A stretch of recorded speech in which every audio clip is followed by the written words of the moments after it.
삼순 여러분 안녕하세요. 순정 노은택입니다. 네, 오늘은 7단계 성과 승리하는 정도의 비결 말씀에 대해서 우리가 좀 배워볼 거고요. 오늘 약간 좀 죄송하다는 말씀을 드려야 될 것 같은데 지난주에는 제가 약간 좀 일이 있어가지고 제 영상 제작을 못했어요. 그래서 오늘 부득이하게 한 거 진행하고요. 빠른 시일에 돌아오면 한 편에 두 가가 올라갈 수도 있을 것 같아요. 여러분들 약간 좀 양해 좀 구할게요. 자, 본격적으로 진행을 한다면 오늘 좀 어떤 걸 좀 우리가 배워볼 거냐면 베드로의 전도에 대해서 그리고 말씀의 능력에 대해서 좀 배워보는 시간을 가져보도록 합니다.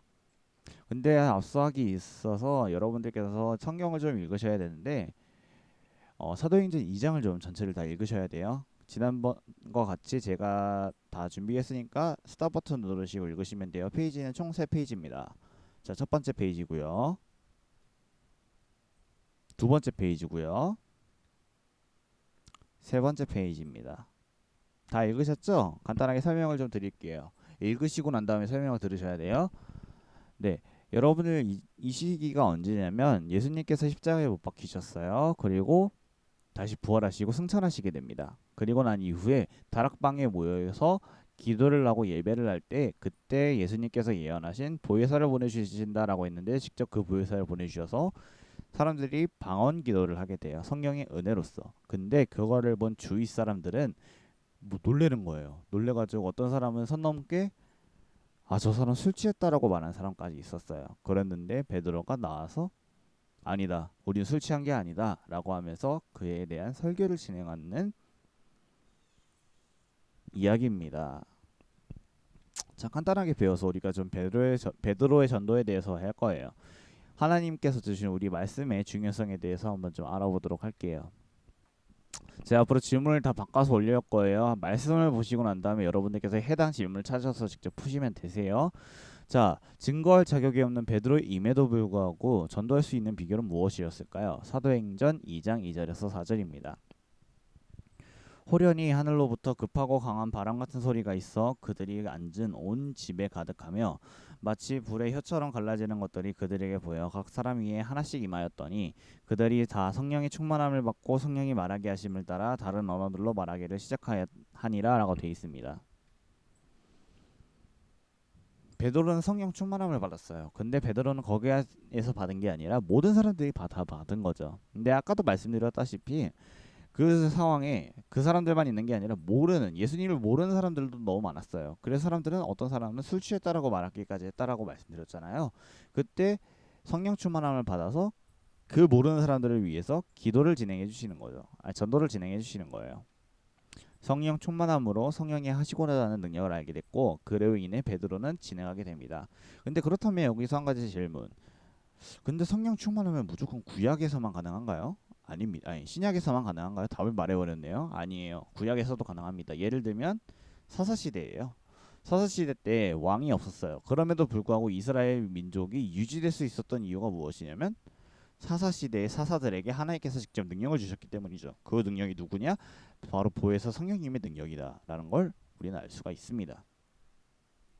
자, 두 번째, 이제 구약 성경을 인용해서 설교하게 되는 베드로예요. 어떤 부분을 인용하냐면 요에서예요. 답이 나와 있죠.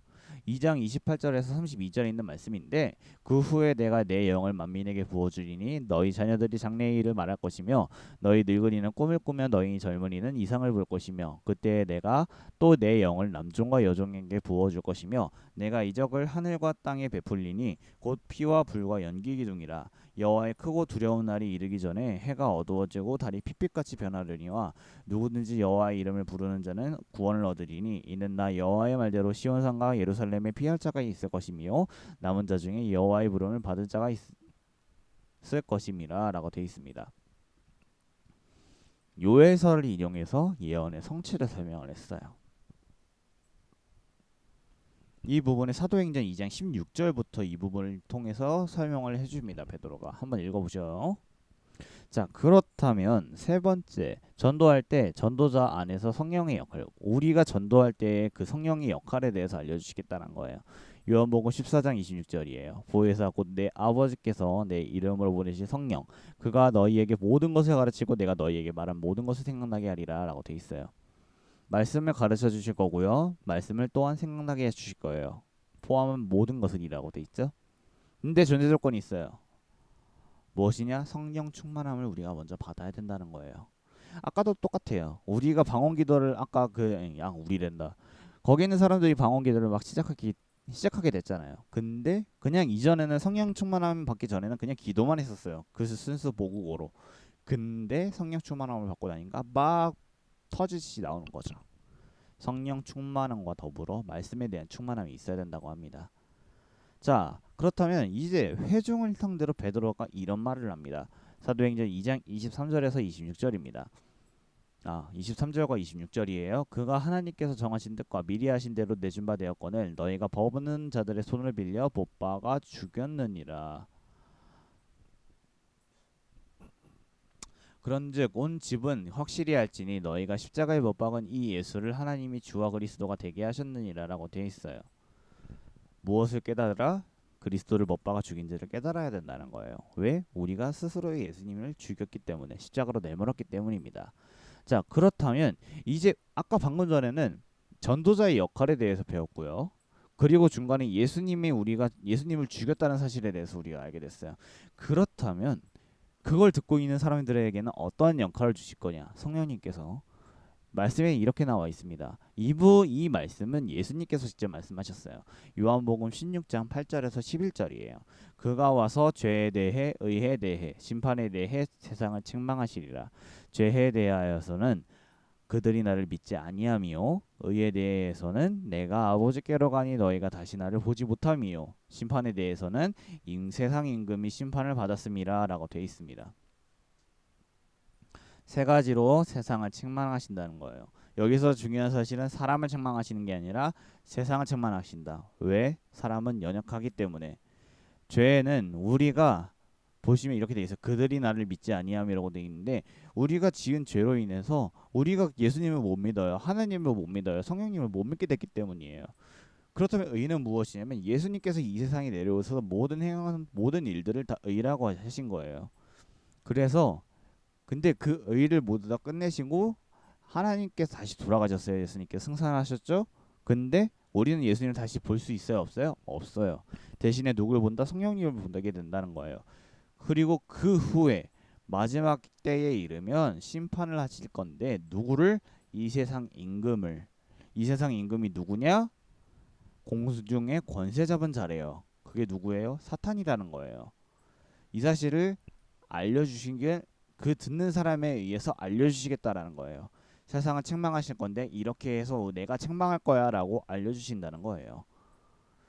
자, 그래서 실질적으로 이렇게 책망할 거야라까지 해주신 걸 베드로는 성령 충만함을 받아 실제 많은 회중 앞에서 이렇게 이야기를 했어요.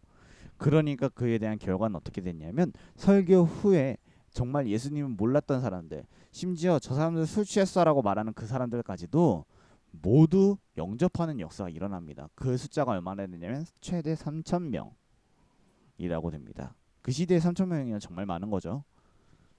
자, 그렇다면 지금 우리가 첫 번째 전도의 중요성, 베드로의 전도에 대해서 배웠는데 말씀의 중요성에 대해서 배웠어요.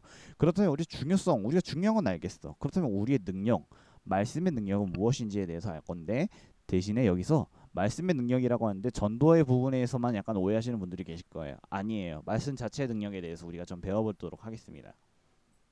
교재를 읽어볼게요. 성경을 암송하는 것은 하나님의 말씀을 이해하고 삶에 적용하는 데 효과적이래요. 말씀의 약속과 하나님의 명령을 암송한다면 삶의 어떤 상황에서 적용시킬 수 있대요. 특히 이기지 못한 전도의 기회가 왔을 때 복음을 전할 수 있는 능력이 생긴다는 거 합니다. 자, 그렇다면 우리 한번 좀 보도록 할게요. 그렇다면 우리의 신앙 성장에 있어서 하나님의 말씀이 미친다는 거잖아요. 하나님의 말씀이 우리의 신앙 성장에 영향을 미친다는 거잖아요. 그 약속을 첫 번째로 우리가 좀 알아볼게요. 무엇이냐면 베드로전서 1장 23절입니다. 너희가 거듭난 것은 썩어질 씨로 된 것이 아니요 썩지 아니할 씨로 된 것이니 너희가 살아있고 항상 있는 하나님의 말씀으로 되었느니라. 첫 번째 제일 먼저 약속해 주시는 것은 무엇이다? 우리가 거듭나게 된다는 거예요. 아시겠죠? 썩어질 씨라는 것은 뭐예요? 썩지 아니할 씨죠. 썩지 아니할 씨로 된 것이니 이것은 하나님의 말씀이다. 우리는 거듭나게 될 거고요. 베드로전서 2장 2절에서 3절입니다. 갓난아기들 같이 순전하고 신령한 젖을 사모하라. 이는 그로 말미암아 너희로 구원에 이르도록 자렬하게 하려 함이라. 너희가 주의 인자하심을 맛보았으면 그리하라라고 돼 있어요. 맛보았으면 저거 아닌데? 오타네요. 쏘리. 자, 우리 여기서 결혼한 청년이 아무도 없네요. 그렇죠? 그게 정상인 거죠. 자, 아기들에게 있어서 제일 중요한 건 뭐예요? 그것도 갓난아기들, 젖이죠. 우리가 아기들처럼 예수님께서 주시는 그 말씀을 계속 사모해야 된다는 거예요. 여기서 신령한 젖은 말씀하시는 거예요. 말씀이죠. 이것을 계속 사모하고 주님 더 주세요라고 하면서 갈구해야 된다는 거예요. 그러면 주님께서 그래 이걸 먹고 쑥쑥 자라라. 그리고 내가 너를 구원에 이르도록 해줄게. 이 구원은 것은 무엇이냐면 모든 것을 포함한 구원이라는 거예요. 정말 나와 같이 천국에서 살게 해주시는 그 구원을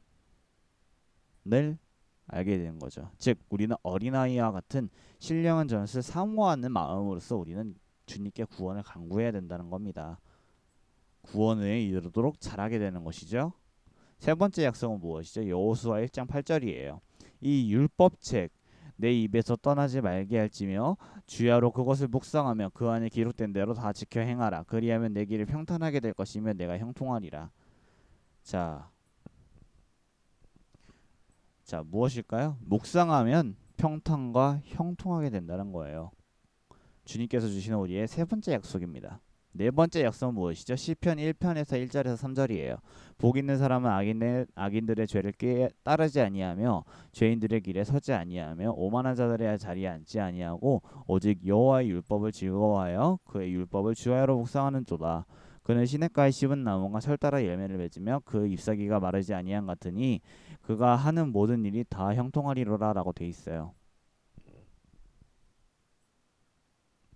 자, 마지막에 나와 있죠? 형통하게 된다고 합니다. 말씀에 따르면 여기서 복 있는 사람들이 우리가 돼야 될 목표입니다. 자, 그럼 다섯 번째 약속은 무엇일까요? 시편 119편의 9절에서 11절이에요. 청년이 무엇으로 그의 행실을 깨끗하게 하리이까? 주의 말씀만 지킬 따름이니이다. 내가 전심으로 주를 찾았사오니 주의 계명에서 떠나지 말게 하소서. 내가 주께 범죄하지 아니하려 하여 주의 말씀을 내 마음에 두었나이다. 자, 우리는 뭐 해야 된다는 거죠? 말씀으로 행실을 깨끗하게 해야 한다는 거죠. 그래야지 우리는 주의 말씀을 지킬 수가 있고요. 또한 말씀을 지키면 자연스럽게 행실이 깨끗하게 됩니다. 자, 동일한 장인데 165절이에요. 참고로 시편 119편은 성경 중에서 제일 깁니다. 자, 165편입니다. 165절입니다. 주의 법을 사랑하는 자에게는 큰 평안이 있으니 그들에게 장애물이 없으리이다 라고 돼 있어요. 우리 말씀을 사랑하는 사람들에게는 평안이 있을 거고요. 장애물 또한 없다고 말씀해 주십니다. 아주 좋아요. 자, 그렇다면 우리가 좀 이야기를 해볼게요. 답이 벌써 나왔네요. 교절 먼저 읽어보죠. 시편 저자는 하나님의 말씀에 그리스도인들을 죄를 짓지 않도록 붙들어 주임께 합니다. 정결한 삶을 살게 해준다고 고백하고 있습니다. 하나님의 말씀은 많은 사람들에게 그리스도가 필요하다는 사실을 일깨워주는 가장 효과적인 무기입니다. 오직 하나님의 말씀이 선포될 때에만 의심에서 벗어나 확신을 가질 수 있습니다라고 되어 있습니다. 우리 그리스도인에게 가장 큰 효과적인 무기는 무엇이다? 하나님의 말씀이다. 그 이외의 것은 아니다라는 거예요. 이토록 우리가 말씀을 정말 깨닫고 말씀을 정말 잘 유지하는 청년들이 되길 바랄게요. 이제 나눠보도록 하겠습니다. 오늘 총 세 가지를 나눌 건데 먼저 베드로의 설교에 대해서 우리가 좀 나눠볼 사항이 있는데 베드로처럼 우리가 믿음을 가지게 될 거예요. 그렇다면 우리는 베드로의 믿음처럼 우리 주위 사람들을 전달할 수 있는지에 대해서 한번 여러분들 이야기 나눠주시고요. 두 번째, 처음 알게 된 사실이 있으시다면 몰랐던 사실이 한번 있으시다면 우리 한번 나눠보는 시간을 좀 해볼게요. 어디서? 오늘 본문 배운 데에서 현재 나의 모습은 어떠신가요? 성령 충만함에 있는지 돌아보신 다음에 없으시면 왜 없는지, 있으시면 왜 있는지 다짐하는 시간. 있으시면 다짐하는 시간을 난 어떻게 살겠습니다라고 다짐하는 시간을 가져보셨으면 좋겠습니다. 저의 이야기를 해드려야겠죠. 자, 베드로의 설교에 대해서 이제 이야기를 해준다면 지금 현재 상태로서는 제가 아무것도 못할 것 같아요. 전 너무나 연약해졌어요. 사람이 이러면 안 되는데 강해지도록 노력할 거고요. 성령 충만함을 주님께서 다시 주신다면 주님께서 어떤 상황에서는 내가 말씀을 전할 수 있는 사람이 되기를 원합니다. 처음 알게 된 사실은